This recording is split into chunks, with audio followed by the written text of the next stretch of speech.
Chapter 14. Facing the Music, January to March 1943. As the Second World War entered its fourth year, it had become a confrontation that was truly global. By 1943, more and more nations had been drawn into the conflict as they aligned themselves either with the Allies or with the Axis powers or were held powerless under military occupation. By invading the Soviet Union, Adolf Hitler had taken on a formidable enemy. In the bitter cold of a Russian winter, amid the ruins of a city that had suffered through too many long months, German forces would make a humiliating surrender and many thousands would trudge away as Soviet prisoners of war.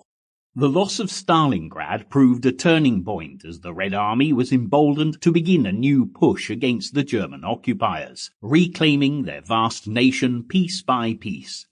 Ordinary Germans were increasingly aware of the weighty advantage that the Americans were bringing into play for the Allied war effort. American Air Force bombers joined the RAF in bold raids on ports, industrial centers, and larger cities, sending a message of defiance and determination to Hitler and his generals, and also seeking to further undermine waning public confidence in the Führer's leadership. In 1943, there was also room for optimism in the Pacific War against Japan. For young U.S. Marines, the South Sea island of Guadalcanal was synonymous with anything but a tropical paradise. It had come to mean nights broken by screaming bombs and artillery fire, savage fighting in the sodden jungle, Marines diving for cover into foxholes as Japanese planes strafed the landscape, while the Americans below battled malaria and dysentery as well as dodging sniper fire. But Japan's once tenacious hold on Guadalcanal was slowly but surely being loosened, and victory came sooner than the American and Australian commanders had dared to hope. Across Southeast Asia, Japanese militarism was still holding diverse nations and populations under its harsh rule, belying Japan's promises that it would lead Asian nations into a bright new future. The Second World War posed a real dilemma to anti-colonial nationalists in the region. Should they believe in Japan's promises or throw their lot in with the Allies?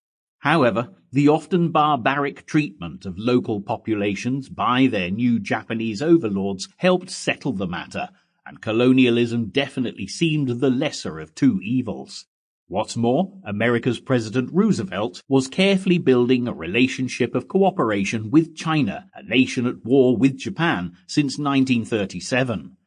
The Chinese were firmly on the side of an Allied victory, despite reservations about cooperating with the West. Also in North Africa, the Allies received a favourable reception from the indigenous population. They watched as largely mute observers as the tides of war ebbed and flowed across their lands.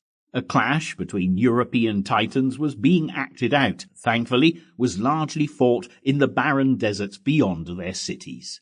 For the Allies, success in the sands and rocky hills of North Africa gave hope that an end to Hitler's brand of National Socialism and its evil ideology of racial purity was now in sight.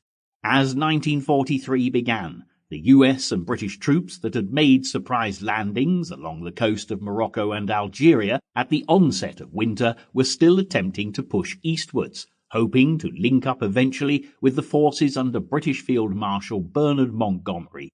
Monty's Eighth Army was advancing along the Mediterranean coast from the other direction, hot on the heels of the retreating Germans led by Field Marshal Rommel, Hitler's Desert Fox.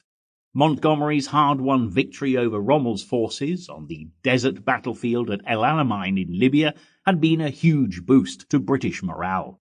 Nonetheless, the Allied breakthrough at El Alamein had prompted Hitler to give greater strategic importance to North Africa. Along with his Italian ally Mussolini, Hitler had sent more men and equipment into the region by sea and air from Sicily. Also, Allied successes in North Africa had prompted Hitler to order the direct occupation of the southeastern part of France, which, until this point, had been administered by the pro-Nazi French government based in the town of Vichy.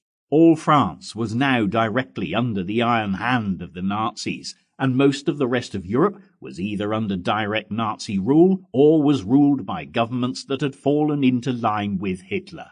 And the Führer's Sample complete. Ready to continue?